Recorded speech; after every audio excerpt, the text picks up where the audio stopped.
Welcome to the Teufelsberg. I was in intelligence. I was using the product, I think is the word that we call it nowadays, that this place was providing. It was discovered by the Americans in the early 1960s that they could, from this elevated piece of artificial ground, eavesdrop and listen in perfectly out to over 300 kilometers, 360 degrees all round.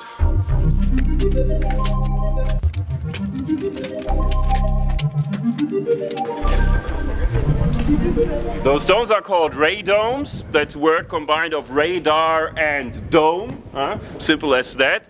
And those domes were developed during the Second World War to have a cover for radar systems. They needed them to prevent the antennas underneath those domes from views, because you could make guesses. What were they trying to listen to when you saw the position of the antenna underneath? Nigel, can you add? No. Like to add something? Yeah. The way that they were working was basically this, is first of all they've got to then intercept radio communications on different frequencies. Some of them were encrypted, and then having intercepted them, they then have to feed them into the next level who are working down below to translate it. Then it goes into the filter, and then the filter is where some smart people decide what's important and what's not. Like, they're all smart, actually, they were all smart. I had great admiration for the people who were working here. This was not an easy job to work up the hill.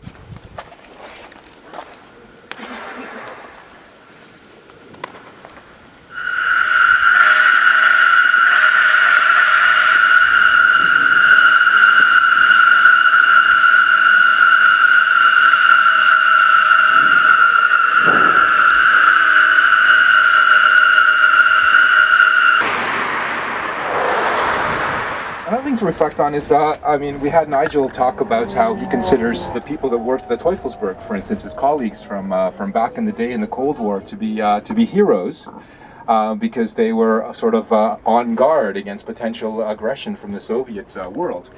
But of course, the Cold War was a war, and aggression was going both ways. And so, in the same way, I wonder if Nigel would consider his counterparts in the Stasi, who were on guard against aggression from the Western world, also heroes. I'm not trying to make any excuses for what the Stasi was doing or what the East German state was doing. What I'm trying to say is that when we try to make it seem like that side is the evildoers and our side is the good doers, then we pave over the real kind of moral questions that we should be asking ourselves. I think there's a huge difference between democracy and a police state. And I think if there are democracies who are monitoring dissident groups, I think it's entirely different to the kind of work that the Stasi were doing. I just happen to not like Stasi people very much at all, and I don't care what anybody else thinks. I think they were a police state, and I think the way that they treated their own people, because I was 2.5 years in communist East Germany, and I saw the way that they were treating their own people, that was a hardline police state.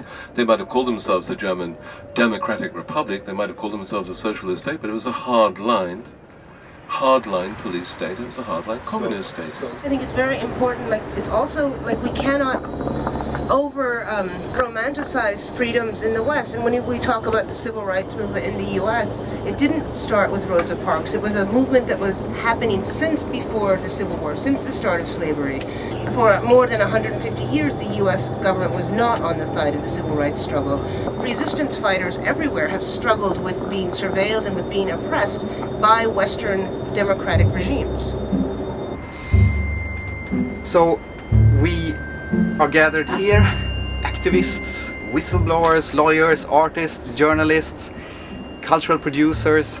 I think, you guys have a unique, also historical chance to change the public opinion about these matters. It's not only about the political processes, it's about actually engaging in this living history, contemporary situation conflation, and try to learn from that. So it's learning from Berlin, learning from Snowden in that sense. Why did you release those documents? I did this to give the American people a chance to decide for themselves the kind of government they want to have. Did you realize the risk you were taking to yourself? The only time you can be free from risk is when you're in prison. How much do you miss America? I do miss my country, I do miss my home, I do miss my family. Good morning, Kiev. Open sesame.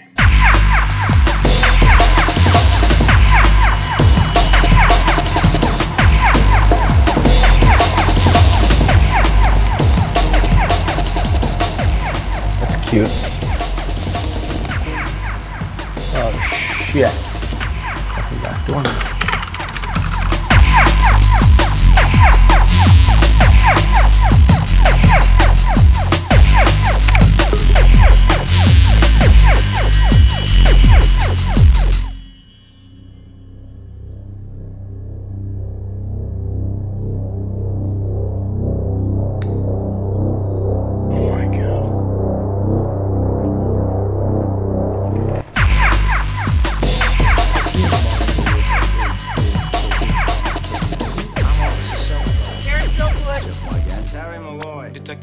I'm Erin Brown. I know who you are. And I don't necessarily want that to happen, which is why I've consistently said, you know, I'm not the story here. Catch me on the tube. I'm going to be a big star. So I just want to get a sense of why did you decide to do what you've done? They're injecting a virus into the dextrose. They poisoned people and lied about it. Fucking system's corrupt. The highest-ranking law enforcement officer in this country is a crook. It all comes down to state power against the people's ability to meaningfully oppose that power. It was more serious than you were ever led to believe.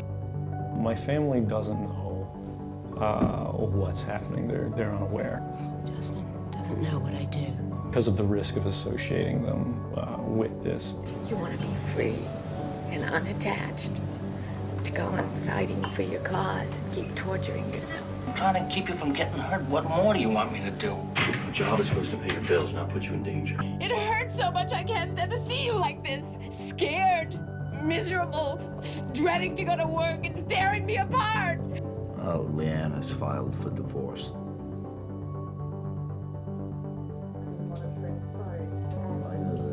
Are you getting more nervous? I mean, I'm always nervous. Sometimes I'm scared shitless. I'm really uncomfortable with this. There's some things that are going on here. A lot of people are watching me.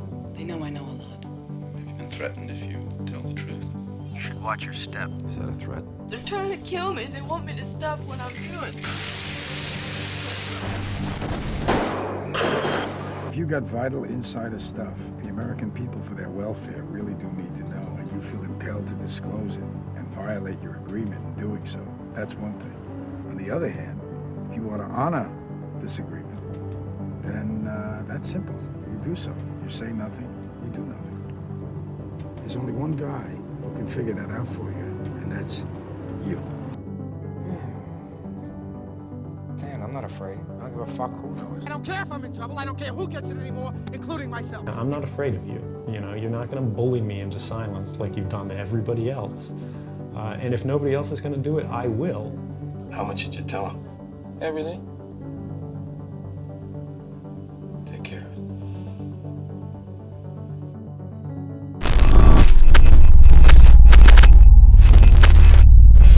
There's a fork in the road today.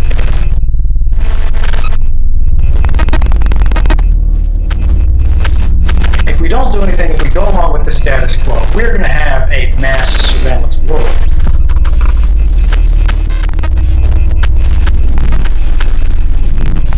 Mass surveillance has happened. It's been admitted in the United States and many other countries. The UK uses these same, literally NSA-provided programs, infrastructure.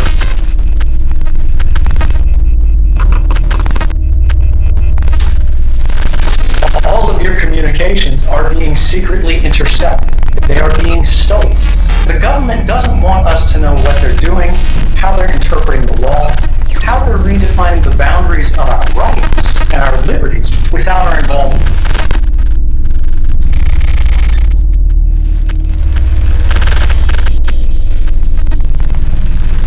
We have to be able to ask questions. What is the truth?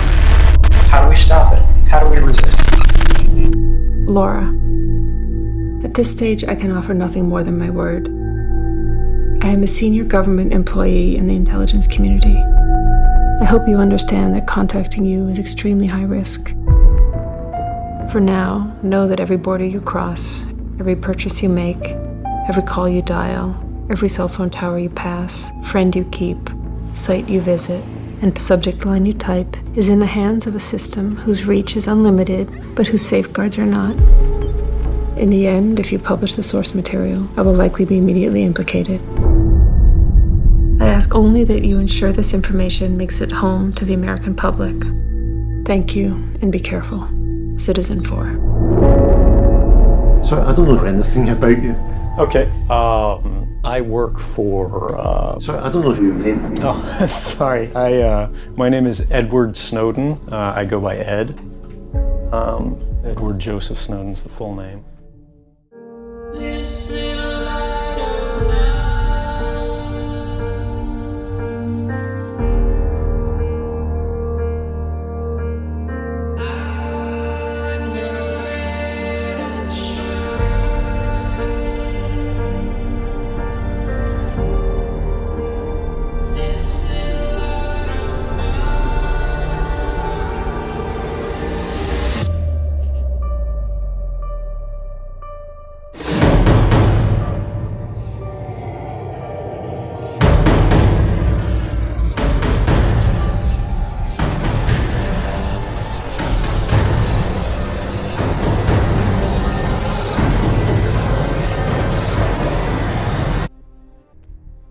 Let's say your target is a shady Iranian banker operating out of Beirut. Okay, so you're watching his stuff, but you're also watching all the people that he talks to, including, you know, his cousin who's just some dentist living in Buffalo.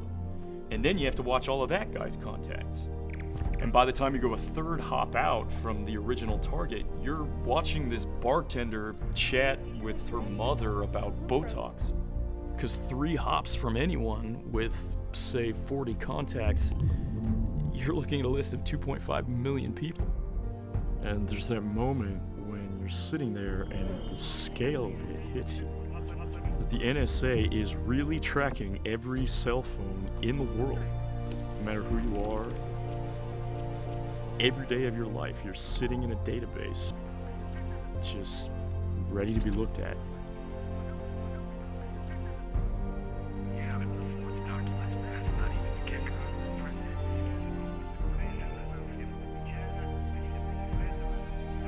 Not just terrorists or countries or corporations, but you. The only thing that restricts the activities of the surveillance state are policy.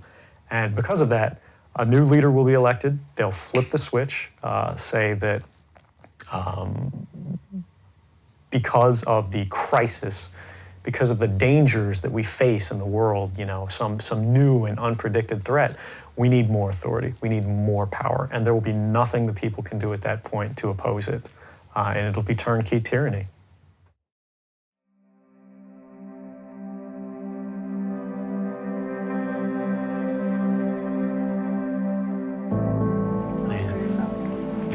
I'm from the United States. I was born in North Carolina. I've moved all over. I spent most of my adolescence, my teen years, in Maryland. And in a lot of ways, you could say I grew up in the shadow of the NSA.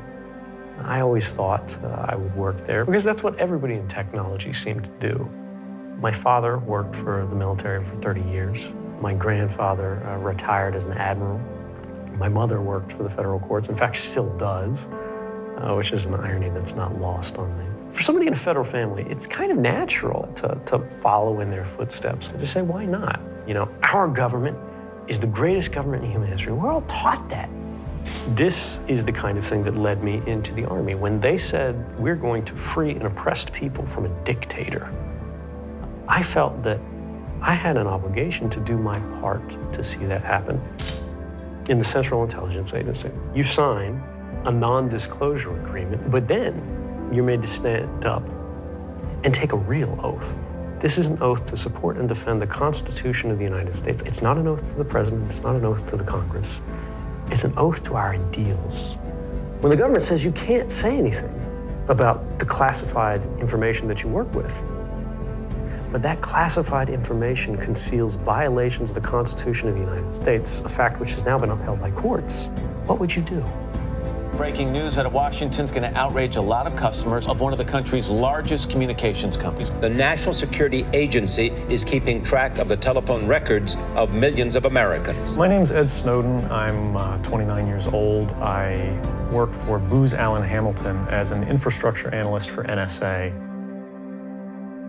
I was so scared. The apparent source who exposed the government's top-secret collection of phone records has revealed himself. Tonight, The Guardian has posted an interview with that intelligence contractor. Lindsay and I met something like 12 years ago. She had no idea what was coming. I couldn't tell her, because if I did, the government could go after her. Can you imagine someone you've been with for years showing up on TV? And it being obvious that they'll probably never come home again. I think it was really hard for her. But instead of leaving, she came back. And that was something that reminded me just how lucky I am. Are you proud of your son? I am absolutely proud of my son. Proud of him, it could bring me to tears. I'm so proud of my son because I know what he sacrificed. Does he have any regrets at this point? He said he has absolutely no regrets, none. If our laws mean something different than what the majority of the 330 million Americans believe them to mean, we've gone to a place that is actually anti-democratic. I believe we need a new approach. I am therefore ordering a transition that will end this program as it currently exists. The U.S. Appeals Court has ruled that the NSA's massive collection of phone records is illegal. Call it Edward Snowden's legacy, the U.S. Senate nixing the extension of Bush-era guidelines that grant broad snooping powers to the National Security Agency. The so-called USA Freedom Act ends the government's bulk collection of phone data.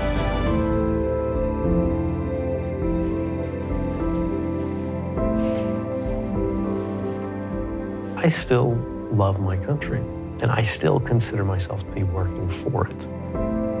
To serve your country, sometimes you have to disagree with the government. And that is not traitorous. That, I would say, is patriotic.